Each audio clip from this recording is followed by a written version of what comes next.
Welcome प्यारे छात्रों। आज का क्लास आपका वाटर शेड मैनेजमेंट पर है कि वाटर शेड मैनेजमेंट क्या है। वाटर शेड मैनेजमेंट के साथ साथ आपको मैं बताऊंगा कि इरोजन और इरोजन का कंजर्वेशन कैसे कर सकते हैं।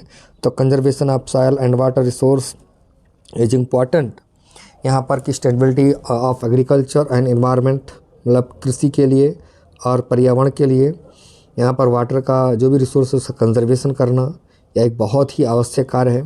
तो सॉइल एंड वाटर जो भी रिसोर्स हैं उन सब को मतलब एक तरीके से आप कह सकते हैं कि नेचुरली फैक्टर्स के द्वारा जो अफेक्टेड हो रहे हैं उनको मतलब सही तरीके से इकट्ठा करना या उसको सही तरीके से बना कर रखना। यहाँ पर रिजल्टिंग फ्रॉम जो चीज़ जैसे सॉइल कैसे लॉस हो रहा है और डिफरेंट कंट्रोल मेजर, इस चीज़ के बारे में आपको यहाँ पर जानना है। जैसे इसमें बेटा सबसे पहले पॉइंट आता है सॉइल इरोजन। सॉइल इरोजन इसी को हिंदी में बोलते हैं मृदा क्षरण, बोलते हैं मृदा क्षरण, सॉइल इरोजन। तो soil is a washed by paced of run या फ्रेन या रन ऑफ वाटर वेब बिलोंग टू विंड, मतलब जब जल या वायु के प्रभाव से मृदा का कण एक जगह से दूसरी जगह पर डिपोजिट हो जाता है तो उसी को हम क्या बोलते हैं, इरोजन कहते हैं।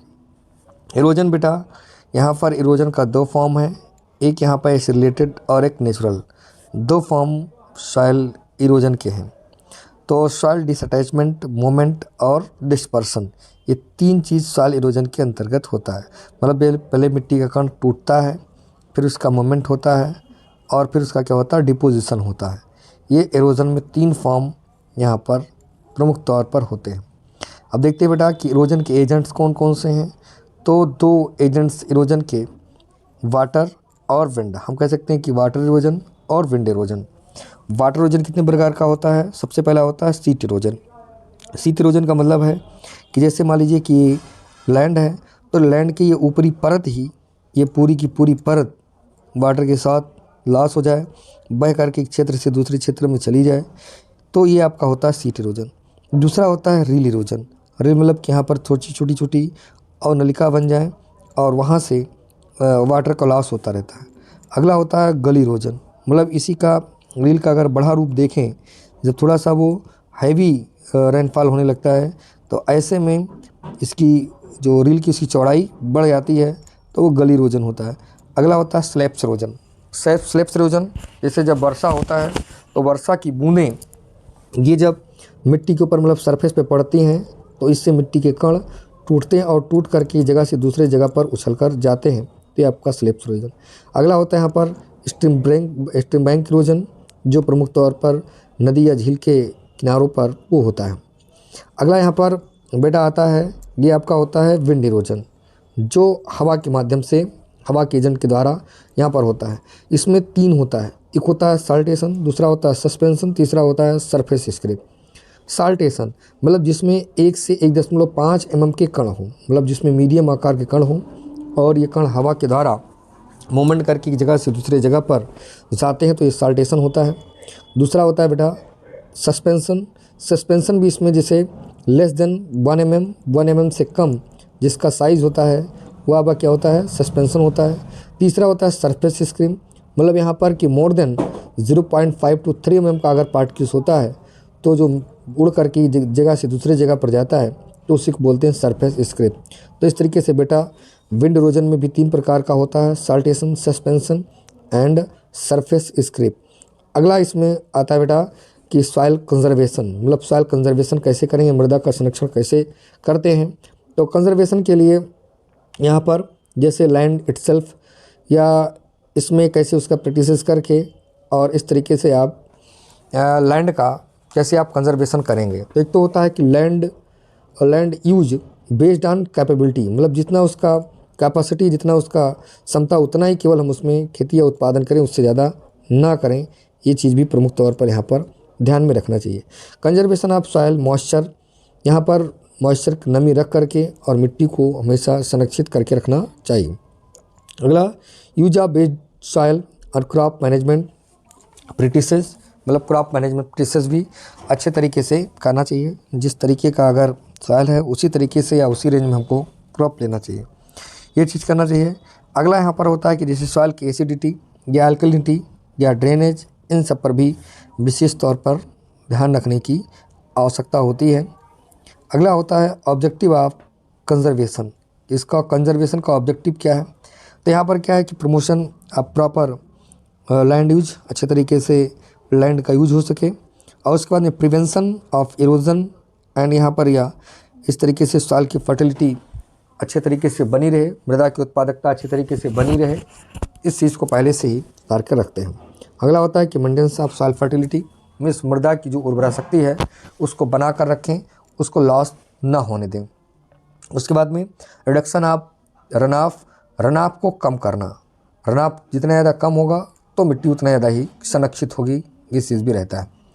अगला यहाँ पर ये होता है कि prevention of water pollution causes, जो वाटर पॉल्यूशन को काज करने वाले जो भी भाग हों उनको कंट्रोल करना, और इस तरीके से जिससे वाटर पॉल्यूशन ना होने पाए, ये चीज़ भी करना चाहिए।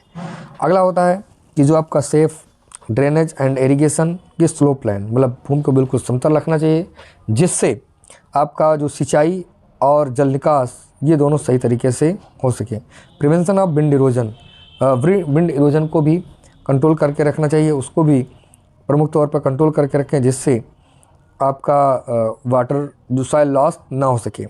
इसके लिए बेटा क्या करते हैं कि प्रिवेंट जो पहले से ही क्या क्या रखना है इसको ध्यान में रखेंगे। एक मैकेनिकल, एग्रोनॉमिकल और फॉरेस्ट्री या एग्रोलॉजी की, या आप कह सकते हैं कि एग्रोनॉमिकल प्रैक्टिसेस के द्वारा आप इरोजन को कंट्रोल कर सकते हैं। जैसे सबसे पहले आपका आता है बेटा यहाँ पर फिजिकल या इसी को मैकेनिकल प्रोसेस बोलते हैं। तो जैसे आप बिल्डिंग ब्लॉक ये सब करते हैं, सबको भी, या स्टोन बॉथ ऑफ, ये सबको आसानी से सही तरीके से इसका एक सही तरीके से आप कह सकते हैं इसका यूज करें। वाटर सेट जो भी भूमि की जो सतह है उसको समतल रखें, उबड़ खाबड़ ना हो, और अगर मिट्टी समतल रहेगी तो रन ऑफ वगैरह बहुत कम होगा, और इस तरीके से आप कह सकते हैं कि लॉस ज़्यादा नहीं हो सकता है। अगले यहाँ पर आता है कि contour bending.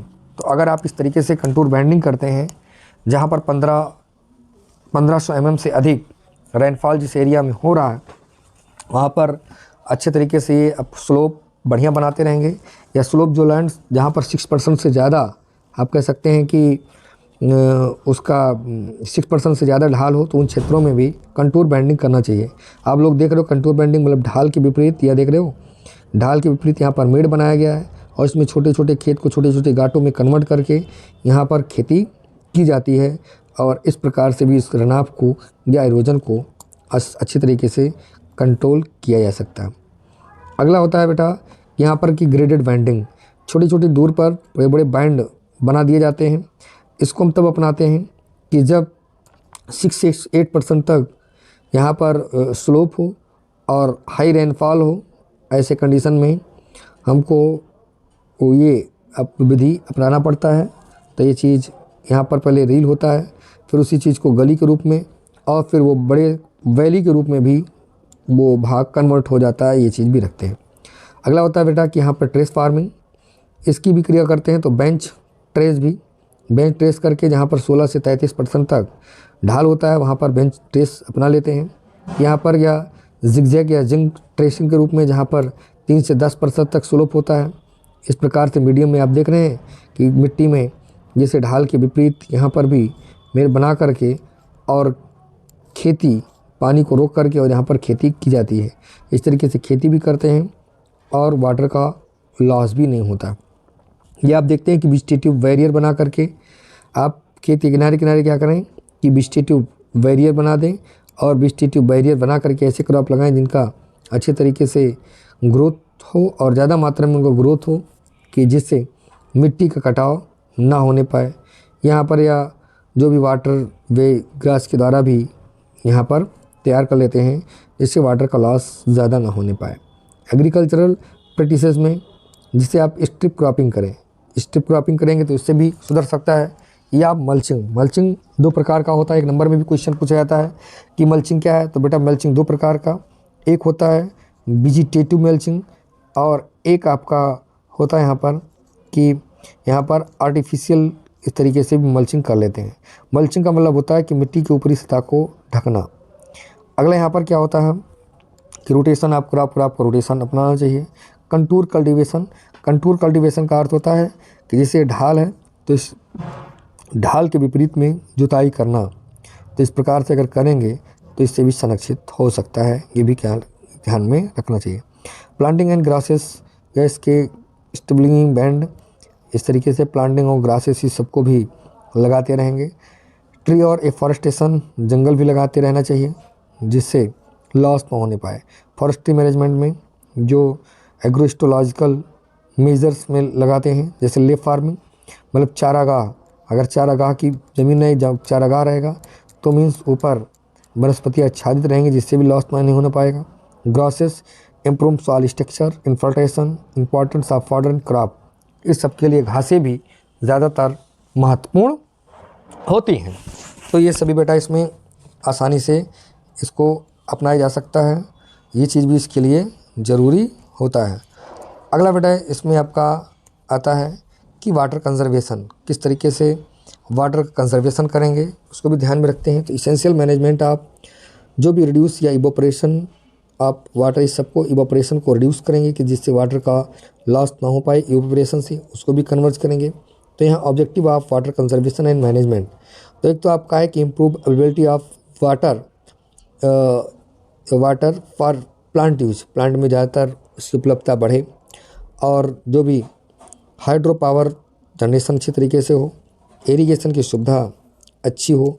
Method of water conservation, तो वाटर कंजर्वेशन का मेथड कौन कौन सा है, तो यहाँ पर कि वाटर रिसोर्स डेवलपमेंट कैसे करेंगे, कलेक्शन ऑफ वाटर का जो स्टोरेज, जो भी सरफेस वाटर है इसका कलेक्शन अच्छे से करेंगे, जिससे रिचार्ज ऑफ ग्राउंड वाटर, जो हमारा ग्राउंड वाटर है वो अच्छी तरीके से रिचार्ज हो बढ़ता रहे। इसके लिए हम बड़े बड़े डैम या वाटर हार्वेस्टिंग सिस्टम को या पॉन्ड को या वाटर शेड को यहाँ पर डेवलप करेंगे। अगला आपका होता है कि फ्लड, यहाँ पर कंट्रोल, इसमें क्या आता है कि जैसे आपका कैनल या इस सबकी इसका भी उपयोग कर देते हैं, या मॉइस्चर कंजर्वेशन प्रैक्टिसेस, हम मॉइस्चर को भी अच्छे तरीके से डेवलप कर लेते हैं, उसको भी ध्यान में रखते हैं। फिर यहाँ पर होता है कि टिलेज ऑपरेशन, मतलब जुताई अगर अच्छे तरीके से रखते हैं तो वाटर लूज होता है, इससे भी कह सकते हैं कि इन्फिल्ट्रेशन रेट बढ़ जाता है। अगला होता है मल्चिंग, मल्चिंग कर लेते हैं तो इवापोरेशन लॉस कम होता है इससे भी। या कंटूर टिलेज, जब हम ढाल के विपरीत, जैसे मान लीजिए ढाल है तो ढाल के विपरीत जब हम जुताई करते हैं तो ऐसे में वाटर रुक रुक कर बहता है, और इस प्रकार से भी जो वाटर ज़्यादातर वहाँ पर हो जाता है। क्रॉप रोटेशन, जब हम फसल चक्र को अपनाते हैं तो उसमें फसल चक्र में ऐसी फसलों को लगाते हैं जो ज़्यादा सघन रहता है, और ऐसी स्थिति में भी वाटर का रन ऑफ नहीं हो पाता है और ज़्यादातर वाटर रुक जाता है।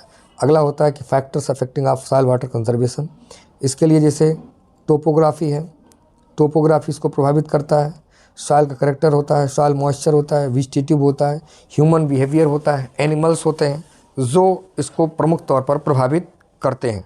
जय हिंद प्यारे छात्रों, वीडियो को शेयर करें, लाइक करें, और कोई क्वेश्चन समझ में ना हो तो कमेंट करें। जय हिंद।